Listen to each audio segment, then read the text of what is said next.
Assalamualaikum warahmatullahi wabarakatuh. Perkenalkan, nama saya Nurleliye dengan NIM A111251010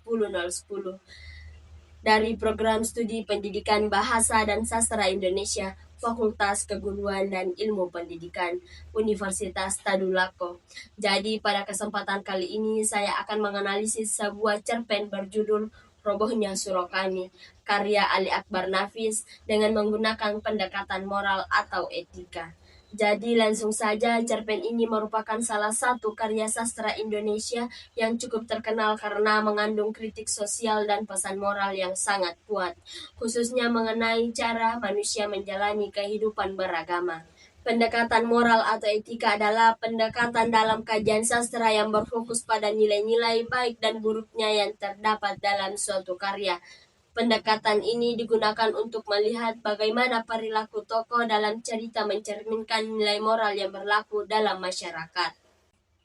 Menurut para ahli sastra, karya sastra tidak hanya berfungsi sebagai hiburan, tetapi juga sebagai media pendidikan yang menyampaikan pesan moral kepada pembacanya. Konsep utama dari pendekatan moral meliputi: yang pertama, nilai baik dan buruk. Yang kedua, amanat atau pesan moral. Yang ketiga, perilaku tokoh dalam cerita. Yang terakhir, hubungan antara tindakan tokoh dengan norma masyarakat. Dengan menggunakan pendekatan ini, kita dapat memahami pesan yang ingin disampaikan pengarang kepada pembacanya secara lebih mendalam. Sinopsi karya cerpen Robohnya Surokani menceritakan tentang seorang kakek tua yang menjaga sebuah surau. Kakek tersebut dikenal sebagai orang yang sangat rajin beribadah.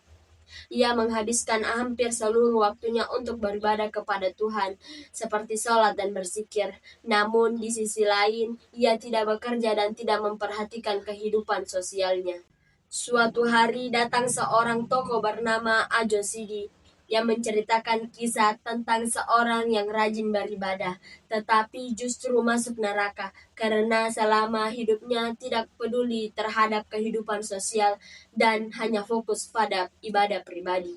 Cerita tersebut membuat kakek merasa sangat terpukul dan akhirnya mengalami tekanan batin yang mendalam. Analisis karya sastra berdasarkan pendekatan moral, cerpen ini mengandung kritik yang sangat kuat terhadap sikap beragama yang tidak seimbang. Tokoh kakek digambarkan sebagai sosok yang taat beribadah, tetapi mengabaikan tanggung jawab sosialnya, seperti bekerja dan membantu orang lain. Hal ini menunjukkan bahwa dalam pandangan moral, ibadah saja tidak cukup jika tidak diimbangi dengan perbuatan baik dalam kehidupan sehari-hari. Selain itu, tokoh Ajo Sidi berperan sebagai penyampai kritik sosial melalui cerita yang ia sampaikan.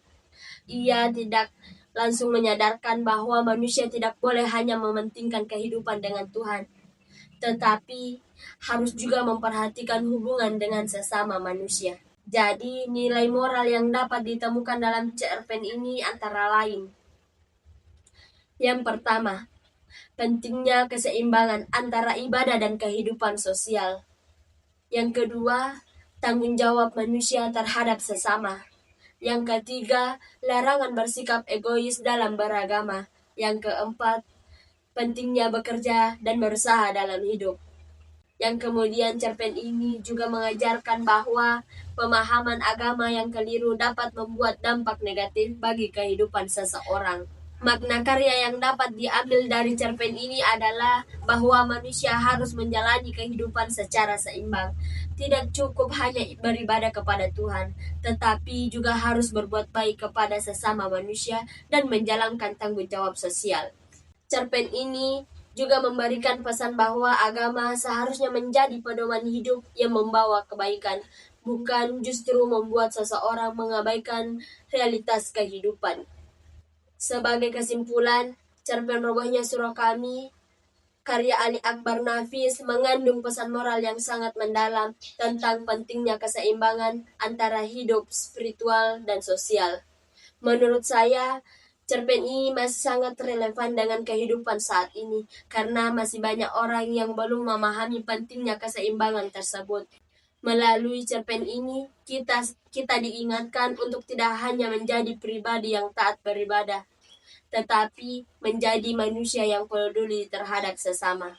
Mungkin sekian analisis yang dapat saya sampaikan. Apabila ada kata yang salah mohon dimaafkan. Wabillahi taufiq wal hidayah. Wassalamualaikum warahmatullahi wabarakatuh. Bye bye semua. Terima kasih.